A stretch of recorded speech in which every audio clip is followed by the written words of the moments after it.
I'm going to analyze the films Breathless, directed by Jean-Luc Godard, and The Grand Budapest Hotel by Wes Anderson, based on the chosen film focus auteur theory. I refer to the question to what extent does the director Wes Anderson of The Grand Budapest Hotel and Jean-Luc Godard of Breathless adhere to the criteria for auteur theory. The notion of an auteur, meaning that the director is the author and primary creative force behind a movie, is one of the most controversial themes in contemporary cinema discourse. The controversy surrounding this theory stems from the American film critic Andrew Saris, who questions in his notes on auteur theory the extent to which directors can be either praised or blamed for a film's distinctive quality when the production of a film is large and multifaceted. Prior to this, during the mid-1950s French New Wave movement, French cinema critics, captivated by Hollywood and American popular culture, supported and reinvented the notion of the filmmaker as an artist. They had developed the evaluative form of film criticism, La politique des auteurs, in the Paris film journal Cahiers du Cinéma. It analyzed the criterion of style and theme consistency, which indicates the director's control and mastery over film. Film in the United States was made in factory-like conditions for mass consumption and enjoyment at the time, which precluded filmmakers from making artistic choices. Since European cinemas were more equivalent to the other arts, French film critics, among them Jean-Luc Godard, were able to put their theories into practice. This encouraged more artistic freedom in French cinema by breaking conventions in Hollywood studio productions. In his notes on auteur theory, published in 1962, Saris mistranslated La politique des auteurs as auteur theory, proposing the three fundamental criteria for auteur theory. The three premises of the auteur theory may be visualized as three concentric circles, the outer circle as technique, the middle circle as personal style, and the inner circle as interior meaning. Therefore, accomplishing all three areas is a prerequisite for a director to be called an auteur. I chose to compare these two films because they are the ideal representatives of an auteur's body of work. Wes Anderson and Jean-Luc Godard are auteurs because their films exhibit certain recurrent features of styles. Moreover, they are both known for challenging conventional filmmaking techniques and taking many stylistic liberties. Above all, Wes Anderson's auteur style is codified by the French New Wave directors, among them Jean-Luc Godard. There are many differences between the two filmmakers, including their intentions behind unconventional narratives, their academic backgrounds, and their technological competences, which were influenced by the time the films were made. Godard was given a modest budget and encouraged to exhibit more artistic freedom, yet as a critic at Cahiers du Cinéma, he knew more about theory than the practical aspects of filmmaking. This explains why Breathless appears almost amateurish. Wes Anderson, on the other hand, studied philosophy before becoming a Hollywood director with a preference for controlled and organized framing. He's able to achieve this due to the rise of independent production and post-divorcement Hollywood in the 1950s and 1960s, when directors began to have greater influence in their productions. This leads me to the first criterion, technique, which is evident throughout Breathless, as Godard employs a variety of techniques. Godard's revolutionary use of a wheelchair instead of a dolly for tracking shots is an example of this. During the film, the cinematographer follows the characters multiple times. The low camera angle and onlookers turning to look at the actors draw emphasis to the technique in a way that differs from Hollywood practice. Furthermore, Godard frequently chose not to use artificial lighting in his films, but Trisha's face occasionally falls into shadows because of this. Godard's authorship is therefore proven by his extensive use of this technology and unique solutions to his modest budget. Godard was a pioneer of the French New Wave, and his authorship can be observed in a way he defied numerous cinematic conventions, such as in this moment in which Michael speaks straight to the audience. Breaking the fourth wall is a recurring unconventional approach, which distinguished Godard from other directors at the time, since the audience can identify whose film they are watching based on revolutionary techniques. Similarly, Wes Anderson chooses distinguishable techniques that challenge Hollywood conventions too. Bilateral symmetry with central vanishing point perspective is certainly Anderson's most distinctive and strictly controlled technique. Framing characters and landscapes symmetrically is a motif present throughout his films, creating balanced feelings and focal points, which draws the audience's attention to this technique immediately. Bordwell stresses Anderson's artistic decisions in constructing what seems to be an artwork. His extensive use of planimetric staging as visual punctuation shows his ability to create an appealing visual in which everything is precisely ordered, using layers rather than just lining up characters. Anderson also shows a distinctive approach to addressing the 180-degree system for comedic effects, making the audience aware that they are watching his work. He often positions the camera on the 180-degree line that runs between Monsieur Gustave and Madame D. Using this technique, he disrupts the eye line as well. Anderson treats dialogues in a compass point fashion, displaying first a person looking directly at them and then revealing what the character sees. Using handcrafted or analog set design is another technique that supports his recurring theatrical aesthetics. He constructed the Grand Budapest Hotel's center location out of a 9-foot-tall cardboard model instead of a genuine building. Also, the trains were made using cardboard tape, sticks, and black paint. They were then pushed into the frame on dolly tracks from the frame's right-hand side. Anderson's recurring technique of a handmade film world sets him apart from other directors' visuals and emphasizes his authorship. Ultimately, Anderson and Godard's techniques allowed them to establish their individual directional style, which made them notable as a Godard or Anderson Anderson production. This brings us to the second criterion of auteur theory, personal style. Godard claimed that a film mirrored the conditions under which it was made, and that a director's technique was the method by which a film could be made personal. The writing of Breathless demonstrates this. Breathless was written by Godard on the set day by day, enabling improvisation instead of scripting it beforehand. This allowed Godard to adapt his film as he went along, making it more expressive of his personal idea. Yet this directorial choice confused the actors, since they frequently forgot their lines.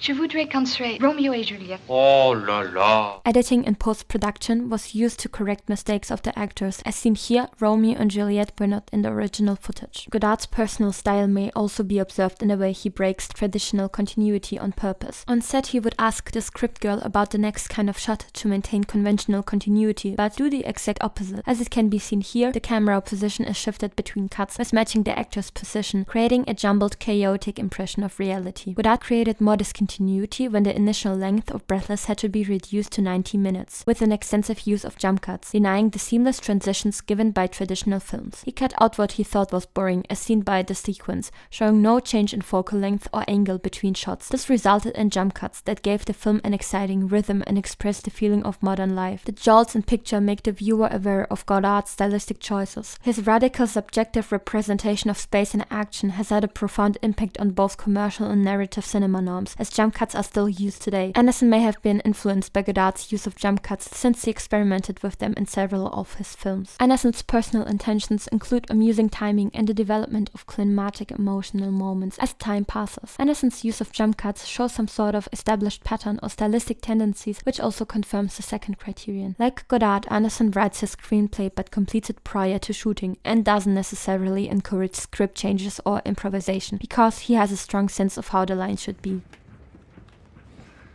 You see, there are still faint glimmers of civilization left in this barbaric slaughterhouse that was once known as humanity. Indeed, that's what we provide in our own modest, humble, insignificant... fuck it. Anderson says that his screenplays are not written to industry standards, since they are written like a short story for readers to read without confusion. Thus, he doesn't include detailed camera movement descriptions, because he knows he'll be on the set the entire time. Anderson's extensive influence in the production demonstrates more freedom from studio interference, initiated by the cahier critics. Both directors in fact handpicked their cast members. Godard wanted to increase the film's commercial viability, whereas Anderson prefers to work with people who are familiar with his directorial and writing style. On all his projects, Anderson has consistently work with the same cinematographer. This increases their personal style and guarantees that the film remains close to the director's vision and allows for the creation of distinctive and recognizable characters. This choice of personal style also supports the interior meaning of Breathless. This is also the last criterion for being an auteur. Interior meaning is reflected by the deeper themes and the intention that are tied to the director's signature style. Godard portrays the theme of existentialism, such as emphasizing the primacy of the individual over society's norms and the obvious absurdity of life. Oui, j'en ai marre. Je suis fatigué. J'ai envie de dormir. This concept is seen in Michael's constant evasion of the policeman, being betrayed by Patricia and society's norms finally catching up with him when he is shot and murdered by the cops. He recognizes the obvious absurdity of existence at that point. C'est vraiment dégueulasse.